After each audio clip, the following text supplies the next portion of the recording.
Welcome. Welcome to another episode of Carrot Juice. I am your host, Monte Lee. I hope that everybody's doing well out there. The restrictions have been lifted. People are coming out, enjoying one another, having real conversations, going to events.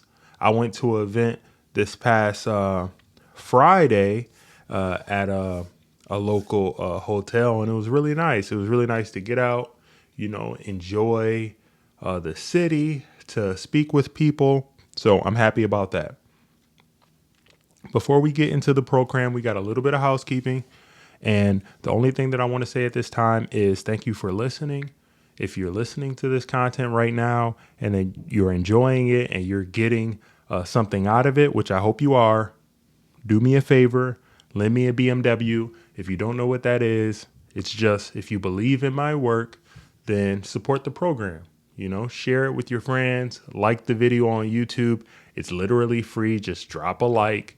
And if you haven't already on any podcast platform that you might be listening to this, leave a review and a rating. It really helps out. So lend me a BMW. I'm going to give you a moment while you do that.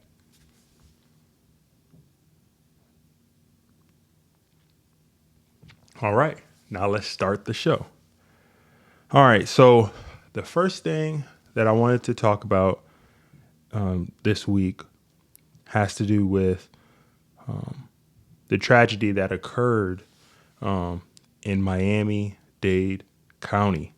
So I'm going to pull up the article here. And if you haven't already heard the news, there was an accident that occurred over the weekend. So this article comes courtesy of CBS News. And it indicates that 152 still unaccounted for in Florida building collapse, according to the Miami-Dade County mayor. The first thing I want to say is condolences to the people who have lost their lives in this tragedy. That is just really tough and jarring to hear.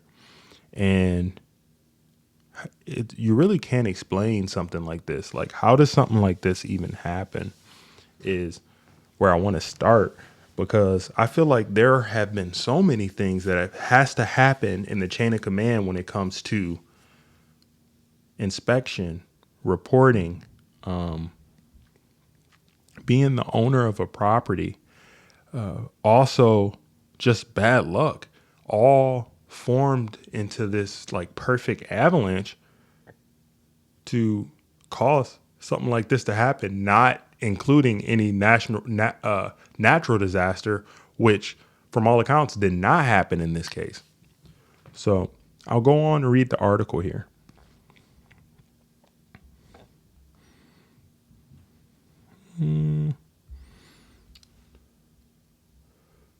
Okay. Article is acting a little slow, but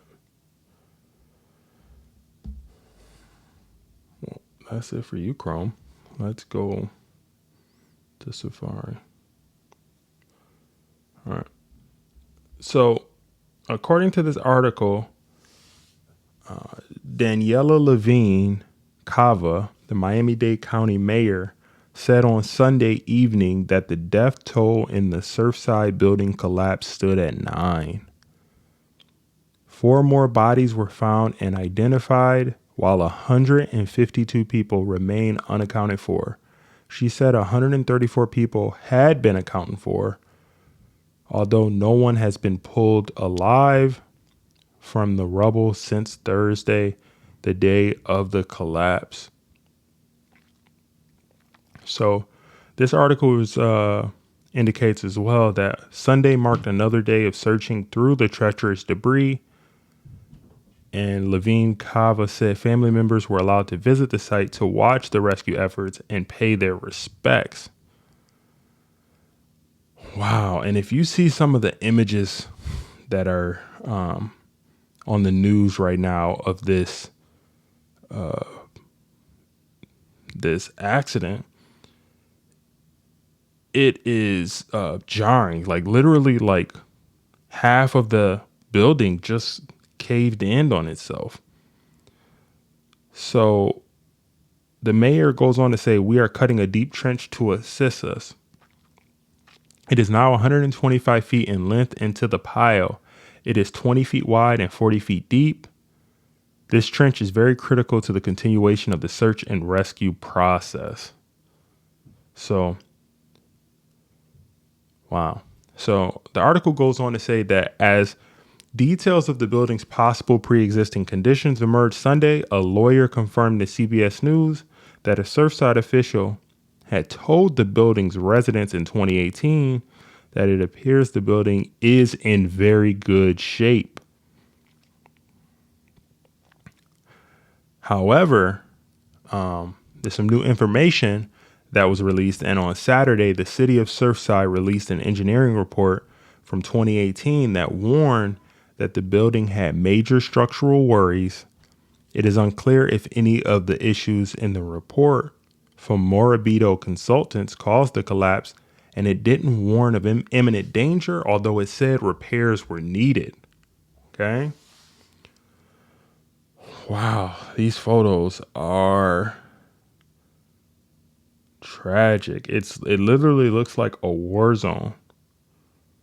So apparently there was waterproofing that failed under the pool deck and wasn't properly laid, so water didn't drain.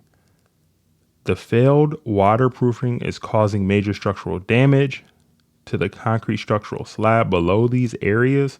Failure to replace the waterproofing in the near future will cause the extent of the concrete deterioration to expand exponentially, is what the report in 2018 said from the consulting group. So the report also said that there was abundant cracking in concrete columns, beams, and walls in the parking garage. The consultant estimated that the repairs needed to address the building's structural issues would have cost more than $9 million. Wow. So I just wanted to touch on that. I am going to reserve judgment in this time on what exactly caused this incident because they're still trying to figure things out. But geez, there are going to be lawsuits coming down. There's going to be speculation from a lot of areas on what caused this. But I just want to say condolences to the families who lost loved ones. That is a horrible thing. You're just enjoying your day in your house, in your condo. And there's a public trust that people give to owners and as well as the city and the city ordinances in instances like that to be like, hey, is the place that I purchased safe? So someone's dropped the ball here, and through an investigation, I'm sure it's going to be found out. But yeah, just rest in peace to everyone that lost their lives, and condolences to the families of that tragic accident. So we're going to change gears a little bit and move on. And the next thing that I wanted to discuss this week had to do with Californians who are fueling the Austin housing frenzy, and Austin meaning Austin, Texas. So apparently, this article comes from the San Francisco Chronicle. Californians are fueling Austin's housing frenzy. We've never seen migration like this. So, according to this article, the metro area of this capital city grows by around 180 people every day, a boom that's made it the country's fastest growing major region for the past decade. A new skyline has risen along the banks of the Colorado River, and with few natural barriers, new homes are rising in almost every direction. Wow. So, safe to say that the Californian migration isn't a hoax. People are still moving every day to Texas for an abundance of reasons. The article explains more, so let's go into it. So last month, Josh and Jesse Rubico and their 2 kids joined the flood, moving out of the East Bay after 7 years. They found a fast-growing neighborhood in southwest Austin called Belterra. where urban density gives to lush green hills dotted with freshly built homes next to half-finished wooden frames. They go on to say there are dance parties on weekends, bike and hiking trails and fishing ponds. Children can take a golf cart on wide, low traffic roads to attend local elementary school, parents optional, depending on age. In the Bay Area, it can take a year or two to secure child care. There's no wait in Austin. Wow. Up to 2 years to get child care? So in that case, what do people do? What do you do if you can't get child care in the place where you live? I wouldn't know because I don't have any kids, but people in the Bay Area, talk to me. What do you guys do for child care if you got to wait 2 years?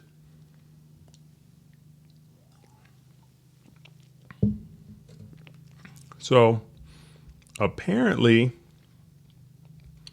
Texas is the move, they're saying. So go for a little bit further down. So the price of a typical house in the East Bay is now around $1 million.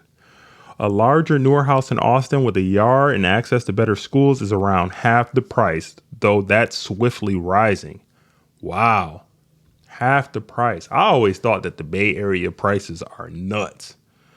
I mean, I don't care if it's tech companies and all that in that area. Why would you pay that much? It's still just a house. I don't care if it's by the ocean. You know what I'll do? I'll take a picture of the ocean and put it on my wall somewhere where I can afford to live. How about that? I told you, this is carrot juice. It's common sense with a twist. All right. I'm not going to be fake here. I'm not going to tell you something that I wouldn't tell my family or tell somebody that I confide in. Listen, just because you want something don't mean you need it. And no matter what you think, all these people talking about they need like renovations and I need a bigger kitchen and stuff. Can you afford a bigger kitchen? Are you out of debt? Okay. Are you doing it just because you're seeing some Instagram influencer or person on YouTube say that this is the wave in new kitchens? Because let me tell you this. Let me ask you this as well. Does the grilled cheese sandwich and grape drink that you're going to be drinking and eating taste any different or care about what kitchen it gets made in? It doesn't. Okay? It really doesn't. At the end of the day, you got to be wise about how you spend your money. Don't be fooled and indoctrinated into believing that you need a 4-bedroom house with 3 bathrooms and you're single or there's 2 people that's going to be living there. No kids yet. How about you get the house that you can afford now? And then later, if you want to upgrade when you have more bodies, more people that need to live in that space, that's when you upgrade to the bigger place. Things take time. I think a lot in today's day and age, a lot of people are trying to jump from A to D or A to Z or A to Y when you haven't progressed through all the different increments it takes to be successful and be where you need to be. Enjoy the journey, enjoy the path. That would be my advice to you in that situation. And before we move forward, we have a message from the sponsor, and then we'll be back.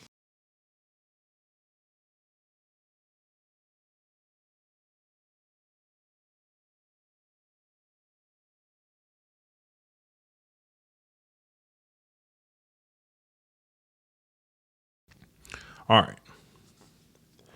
The next thing that I wanted to discuss today is about an article that recently came out, and I think it is going to affect a lot of people out here. So, according to Bloomberg, if you haven't heard, OnlyFans seeks new funding at valuation above $1 billion. This was published by Bloomberg on June 16th. So, the article goes on to say that OnlyFans, a site where celebrities and adult film stars charge admirers for access to videos and photos, is in talks to raise new funding at a company valuation of more than $1 billion, according to people with knowledge of the matter. Uh-oh. Uh-oh. Things are not looking good. Yikes.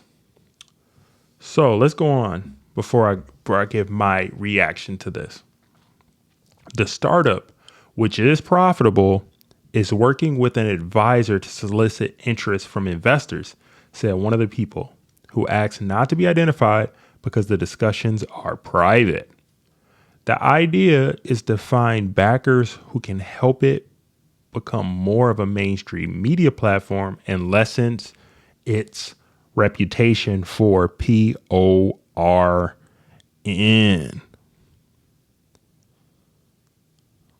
Denied. People have been saying this for a while. What's your backup plan? Okay. Things on the internet never last forever, especially when it has to do with spicy content. People have been saying this. If you're not familiar with who Kevin Samuels is, he mentioned it. He already mentioned this. So now he's looking like Nostradamus. So let's go on with the article because I found this fascinating. So, though OnlyFans has roots in adult entertainment, the site wants to be a place where a broad range of celebrities and athletes can connect with fans. It's also looking to attract more advertisers, some of which may be wary of its PORN ties. So far, its celebrity users include professional boxer Floyd Mayweather, rapper Cardi B, companies such as Sticky's Finger Joint, a restaurant chain specializing in chicken fingers, have joined OnlyFans as part of their marketing strategies. Okay. Anybody has sticky fingers? How is it? I have never had it. But I like some tenders, I like some chicken fingers. I still feel like nobody really is messing with, as far as fast food wise, Popeye's chicken tenders, spicy chicken tenders with some sweet heat sauce. But I might stand corrected. I'm always down to try some new, chicken tenders, maybe just once a week. I'm not eating fried food all the time because I'm working on my fitness. Shout out to Fergie. So let's go on. So athletes are a creator genre we're seeing a lot of growth in. The OnlyFans founder and chief executive officer Tim Stokely said when Mayweather joined the site earlier this month. So OnlyFans handled more than $2 billion in sales last year. Since the site takes a 20% fee, that means it had over $400 million in revenue. So this year, the London-based company is growing at a rate of over 100%, according to the person familiar with the situation. OnlyFans has said it's paid out over $3 billion to the more than 1.25 million creators on its platform. It has over 130 million registered users. Wow. So, yes, there's a lot of growth here. And I believe originally OnlyFans was marketed as a platform where celebrities, artists, rappers, entertainers, influencers, people that had some level of notoriety and fame could monetize themselves by giving you like a backstage pass to what they're doing in their life, to have more in-depth content and interaction with that star or that artist that you are a fan of. And since then, it has kind of morphed and been used as a platform for adult content and for, put it lightly, escorts in a way to market themselves and to do, strange things for some change. And I'm not knocking them, but I'm saying it's been commandeered from its original purpose. And it looks like OnlyFans is clapping back at that, and it wants to be more marketable because they could see the writing on the wall that type of content has a shelf life, and it's not something that is going to be able to be used as a growth for the long term, because investors that have a lot of money and they want to get investment from don't want to be tied to something such as PORN content and adult film content, because it's not a smart business move. When you go into the corporate space, they're more politically correct. They have brands to be conscious of. So it makes sense. So in the immortal words of Kevin Samuels, when OnlyFans stops, Subway will be hiring. So I hope that people have backup plans.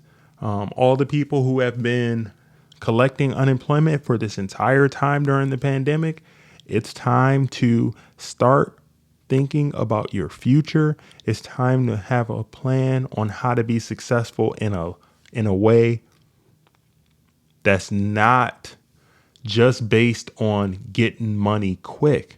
There's a time to get money quick, legally, of course, and there's a time to have a plan for sustainable income streams. So that's what I have to say about that. And while we're here, okay, we'll move on to the next topic.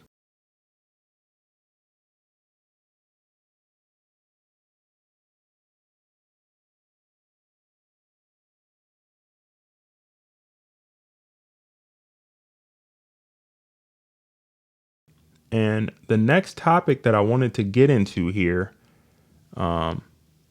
is tied into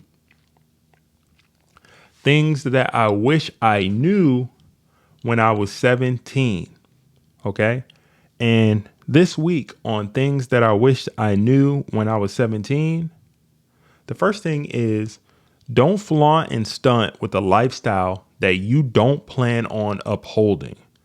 Far too often, I see that there are a lot of people who, when you're young, it's marketed to you to have these type of shoes, to try to get this type of car, to try to eventually make so much money to be able to market yourself and to attain a certain type of lifestyle so you can attract certain type of people, right?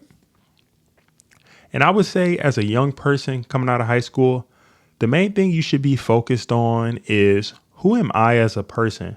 What do I like to do? What are my passions? What are my gifts? What are things that I'm good at? What are things that I'm bad at?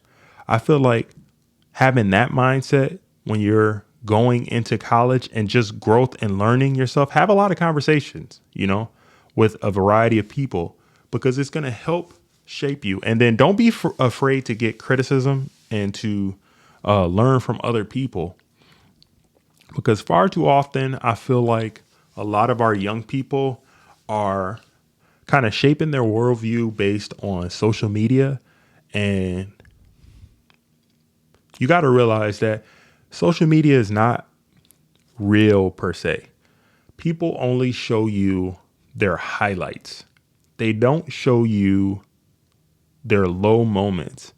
They don't show you what it's really like for the most part. There are some other people that are vulnerable on there, but for the most part, people are only going to show you their highlights. And you can't get caught up into that, because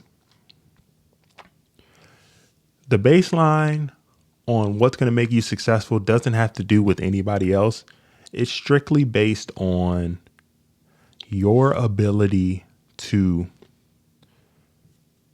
tamper your expectations, accept your reality in the moment, and then doing what you can do today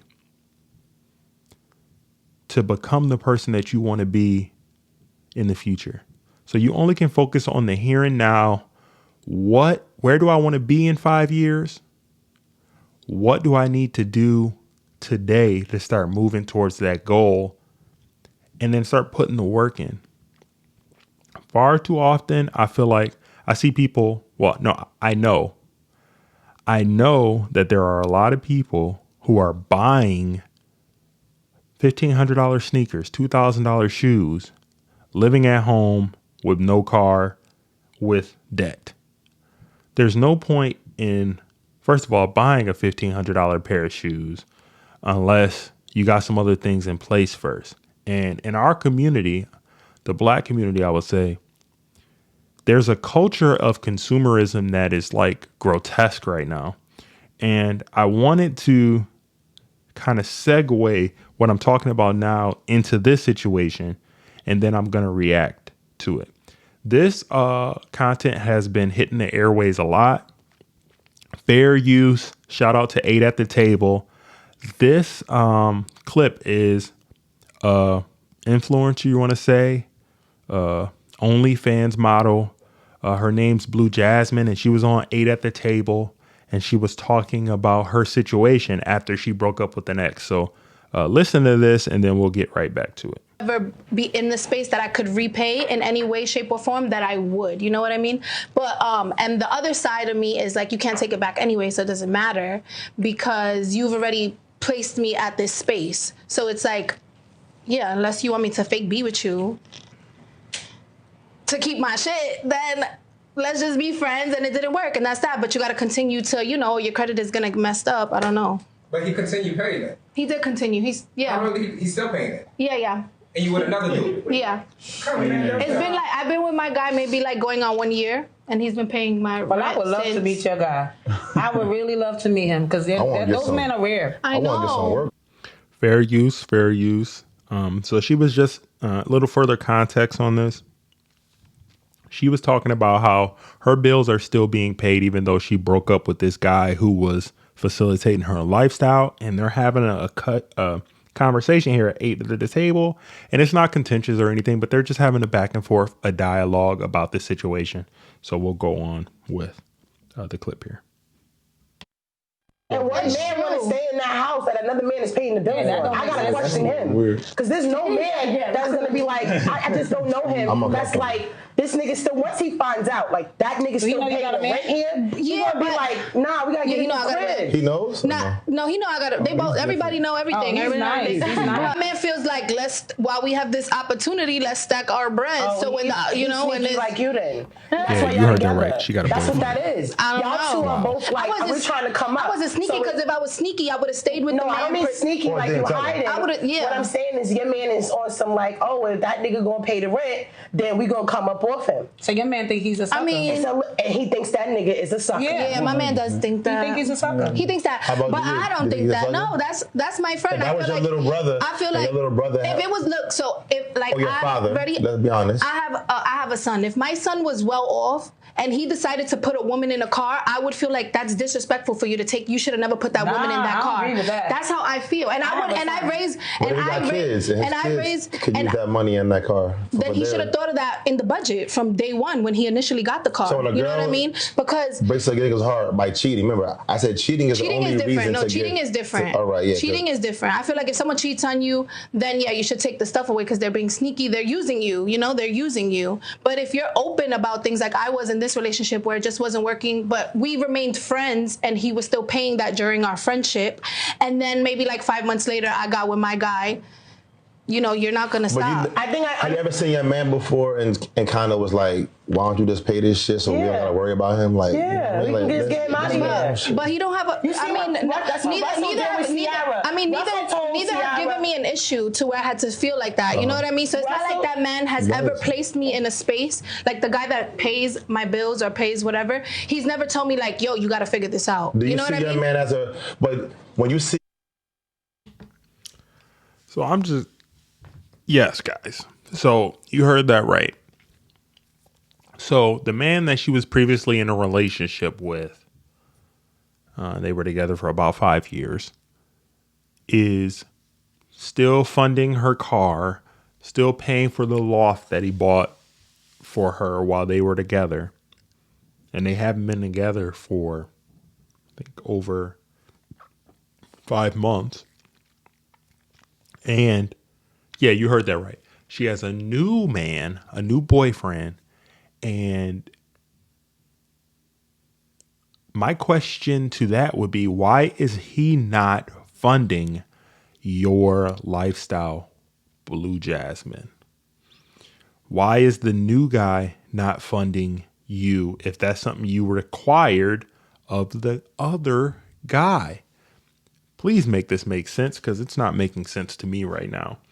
We got a little bit left in the clip, and then I'll discuss this a little bit further. Yeah, man, do you see him as a provider? Because he's not really providing for you. Or do No, you see he does in every other way, like providing for me, like what? Just our home? I mean, who's more important to you right now? Your boyfriend or the one that's paying for your shelter? They play different roles in my life. You know so what I one's mean? for money and I one's mean, for obviously, love. no, like my man is my man. Like I'm gonna put him above anybody. Well, so one's for love and one's for money. I'm not with the other person. That was a good question that the brother just posed to her. So in that situation, who's getting the like raw end of the deal? What I'm gonna put a bow on this. That situation is crazy. Okay. This is 2021. I thought we were talking about independence. We were talking about being a boss babe. We were talking about getting the bag and all that. And this lady openly brags too, and other stuff that I've heard her talk about and talking on other platforms, talked about how she's making money on OnlyFans and she has her own money and everything. But she's receiving this gift, she says, from her ex-boyfriend, where he's paying for her loft and a Mercedes that she has, which totals, she indicated it totals about $6,000 a month between the two. And they haven't been together for about 5 months. So he's paid some substantial cheddar, like around at least close around 40 grand, right? Since they haven't been together. And her boyfriend at the time right now is not providing for her in that way. And she says he's number one. Make that make sense. It's a lot of delusion in that situation. Boundaries are being crossed. And I'm going to like circle this around to young men, young people in general. Do not break your neck. Do not turn around sideways. Do not make yourself somebody that's successful, motivated, and driven, and stoop down to try to appease to and try to court a woman like this. It is in your best interest to scout people. It's in your best interest to have clear discernment and know when you are being taken as and for a sucker. She is finessing this guy at a level. I mean, you guys know who George Gervin is. I mean, she is just giving him the Euro step fillet in this situation. He is being finessed and he don't even know it. But you know what? I'm thinking this guy is super wealthy. He doesn't care about that little bit of $6,000 from looks of it. But what I'm telling you is, don't be that guy. Have discernment. Have a vision on what you want to do. And when you are level-headed and you know the value that you bring as a person, you will not allow yourself to be finessed in this way, because you will be at a level where you could just read through this. That guy who is paying this lady's bills, even though they're not in a relationship anymore for more than 6 months, he's a high earner. He makes a lot of money.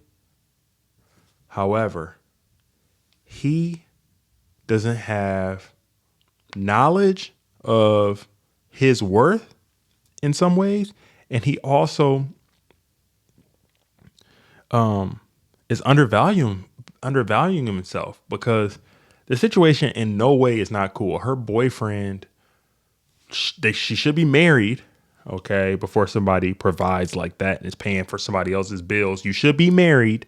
So in the future, if you're going to be providing somebody, paying all of their bills and stuff like that, you need to be married, okay?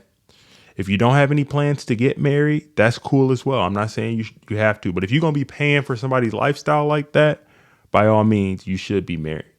Or at least should be moving towards that path. And dang sure the person shouldn't be on OnlyFans if you're going to be funding their lifestyle. So, yeah, that's what I had to say about that. I've been hearing about this story. I've been tracking it and following it a little bit. And to me, it's just insane. So I'm hoping you're getting some knowledge out of this. You're getting some gems. And I'm going to keep bringing this content out. You know, episodes are going to be released every Tuesday. Yeah, stay safe out here. Have fun. Life is good. And we're going to wrap the show there. So love somebody, hug somebody. Don't pay for somebody's bills out here unless you married, or unless dang sure if they're in another relationship, dang sure don't be paying for their bills, man. That's just common sense, bro. And yeah, everybody be well, and I'll speak to you guys next week.